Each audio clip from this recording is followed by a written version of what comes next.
તો આ વિડીયોમાં આપણે એ જોવાના છે કે અસ્તરવાળો તો બ્લાઉઝ છે એ બી કટોરીવાળો છે. આ અસ્તરવાળો બ્લાઉઝ તેમાં અસ્તર કેવી રીતના જોઈન કરવાનું, કટોરીવાળો તો બ્લાઉઝ છે બરાબર, પણ જોઈન કેવી રીતના કરવાનું અસ્તરને.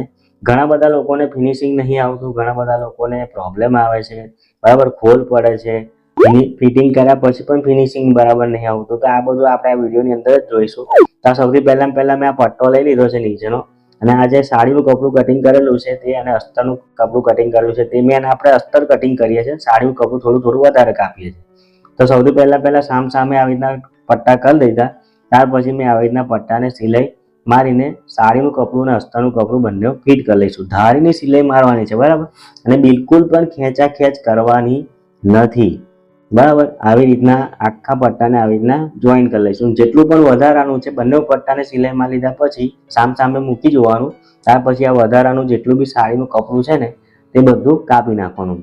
જો આવી રીતના પટ્ટા તૈયાર થઈ ગયા. હવે આપણે આ જે કટોરી જે છે તેને બી આપણે સામે મૂકવાની છે આવી રીતના. જો આ પહેલા મેં સાડીનું કપડું મૂક્યું, સાડીનું કપડું ઊંધું છે એના ઉપર મેં અસ્તર મૂક્યું છે બરાબર.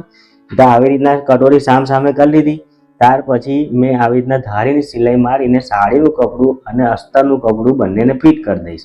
જો આવી રીતના બિલકુલ પણ ખેંચાખેંચ કરતો નહીં, ને મારો હાથ કેવી રીતના કામ કરે છે એ બી તમે જોઈ શકો છો. આવી રીતના આપણે મૂકવાનું છે હાથને બરાબર. આવી રીતના બંને જે કટોરી જે છે તેને આપણે આવી રીતના ધારીની સિલાઈ મારીને ફિટ કરી લઈશું. હવે જેટલું પણ વધારાનું કપડું છે એ બધું જ આપણે કાપી નાખવાનું છે. પણ ખાસ એ વસ્તુની કાળજી રાખજો કે આપણું જે અસ્તર જે છે મેન કપડું કટિંગ કરેલું તે કપાઈ ના જાય, એટલું સાડીનું કપડું જ આપણે કટિંગ કરવાનું છે. તો બંને આપણે કટોરીને કાપી નાખ્યું વધારાનું જેટલું બી હતું તે. એ પહેલા જે લોકોને બી ઘર બેઠા બ્લાઉઝનું કટિંગ અને સિલાઈ દરેક વસ્તુ શીખવા માંગતા હોય તે લોકો સ્ક્રીન પર આપેલા નંબર પરથી અમારા વિડીયો ક્લાસમાં જોઈન થઈ શકે છે અને ઘર બેઠા બ્લાઉઝનું કટિંગ અને સિલાઈ શીખી શકે છે. સ્ક્રીન પર આપેલા નંબર પરથી વોટ્સઅપ પર મેસેજ કરીને ક્લાસમાં જોઈન કરો.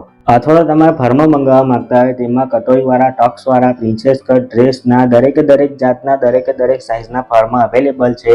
સ્ક્રીન પર આપેલા નંબર પરથી વોટ્સઅપ પર મેસેજ કરી દરેક જાતની માહિતી મેળવીને ઘર બેઠા કેશ ઓન ડિલિવરીમાં ફર્મા ઓર્ડર કરી શકો છો. ફર્મા પ્લાસ્ટિકના રહેશે, 100% વોટરપ્રૂફ ફર્મા રહેશે. તો સ્ક્રીન પર આપેલા નંબર પરથી વોટ્સઅપ પર મેસેજ કરો. હવે આપણે યોગવાળો ભાગ જોઈ લઈશું. તો આપણે આ યોગવાળો જે ભાગ છે તેને બી આપણે સાડીનું કપડું આપણે ઊંધું રાખવાનું છે, બંને યોગને સામે કરી દેવાના છે ખાસ કરીને. ને આવી રીતના ધારીની સિલાઈ મારીને આપણે સાડીનું કપડું અને અસ્તરનું કપડું યોગનું આપણે જોઈન કરી લેવાનું, પણ બિલકુલ પણ ખેંચાખેંચ કરવાનું નથી. જો આપણે આખું કપડાને આખા યોગને આપણે ફેરવવાનું છે, એવું નહીં કે એકલું કપડું ખેંચાખેંચ કરીને સિલાઈ મારી લેવાની. આવી રીતના બંને યોગને આપણે ધારીની સિલાઈ મારી ને વધારાનું જેટલું બી સાડીનું કપડું છે એને આપણે આવી રીતના કાપી લઈશું બરાબર. જોજો અસ્તર ના કપાઈ જાય, ખાસ ધ્યાન આપજો અહીંયા ગાડી બરાબર. તો આવી રીતના આપણે આખા યોગનું જેટલું બી વધારાનું સાડીનું કપડું છે એ બધું કાપી લઈશું. આ બંને આપણે યોગ કટિંગ કરીને રેડી કરી દીધા બરાબર છે. હવે આપણે આ જે પાછળનો જે ભાગ છે, જે મેઇન ભાગ પાછળનો આપણે જે અઘરો હોય છે, ઘણા બધા લોકોને આનાથી પ્રોબ્લેમ હોય છે કે ખોલ પડે છે, બરાબર ફિનિશિંગ નહીં આવતું. તો આપણે સૌથી પહેલા આપણે સાડીનું કપડું ઊંધું રાખવાનું. એના ઉપર આપણે અસ્તરનું જે કપડું મેન કટિંગ કર્યું છે તેને આપણે કમરનો ભાગ જે નીચેનો છે તેને આપણે સૌથી પહેલા આવી રીતના ધારીની સિલાઈ મારીને જોઈન કરી લઈશું. હવે આપણે શું કરવાનું છે કે સાઈડથી આપણે શરૂઆત કરીશું અને આવી રીતના મૂંઢાને થઈને આપણે આવી રીતના ધારીની સિલાઈ મારવાની છે. મેં આખું પાછળનો ભાગ આખો ફેરવું છું બરાબર છે. તમે જુઓ આવી રીતના આખો પાછળનો ભાગ અસ્તરને સાડીનું કપડું બંને હાથે આવી રીતના આખું ગોળ ફેરવવાનું છે. બિલકુલ પણ ખેંચાખેંચ કરવાનું નથી ને એક સરખી ધારીની સિલાઈ મારવાની છે બરાબર. આ રીતના આપણે આખું પાછળનો ભાગને ફિટ કરી લેવાનું અને આપણે ઊંધું કરીને આવી રીતના ચેક પણ કરી લેવાનું કે સાડીનું કપડું કોઈ જગ્યાએ ઊંચકાતું નથી કે કશું ગળી બળી પડતી નથી, એ બધું જ જોઈ લેવાનું. ત્યાર પછી આપણે સાડીનું કપડું જેટલું પણ વધારે છે એ બધું જ આપણે આવી રીતના કાપી નાખવાનું. ખાસ કરીને વચ્ચેના ગળામાં ધ્યાનથી કટિંગ કરજો બરાબર છે. જો ગળું બરાબર નહીં કપાય તો પછી ડિઝાઇન ચેન્જ થઈ જશે આખી. ગયા હતા ગોલ ને બીજું કંઈક થઈ ગયું એવું થશે પછી બરાબર. તો આવી રીતના આપણે આ પાછળનો ભાગ કાપી નાખ્યો. હવે આપણે આ જે બાંય જે છે તેમાં ઘણા બધા લોકોનો પ્રોબ્લેમ છે કે બાંય મને ખૂટે છે, એટલે સાડીનું કપડું ખૂટે છે તો શું કરવાનું. તો જો આમાં શું કરીશું કે ઘણા લોકો શું કરે કે એક જ સાઈડ સાંધા મારે, પણ આપણે મારવાના બંને સાઈડ સાંધા બરાબર. સૌથી પહેલા જે મેન જે કાપડ જે છે સાડીનું કપડું તે છતું રાખવાનું. ધ્યાન આપજો અહીંયા ગાડી. સાડીનું કપડું છતું રાખવાનું છે. એના ઉપર આપણે આ અસ્તર મૂકવું છે, બાહી કટિંગ કરેલી છે તે, ને આપણે જે નીચે છોડીએ છે ને થોડું ઘણું, ત્યાં આપણે સિલાઈ મારવાની છે. જુઓ આવી રીતે, અને આવી રીતના જુઓ, આવી રીતના સિલાઈ મારવાની છે. બરાબર. આ તો નીચે લેસ છે એટલે આપણે આવી રીતના સિલાઈ મારવી પડશે.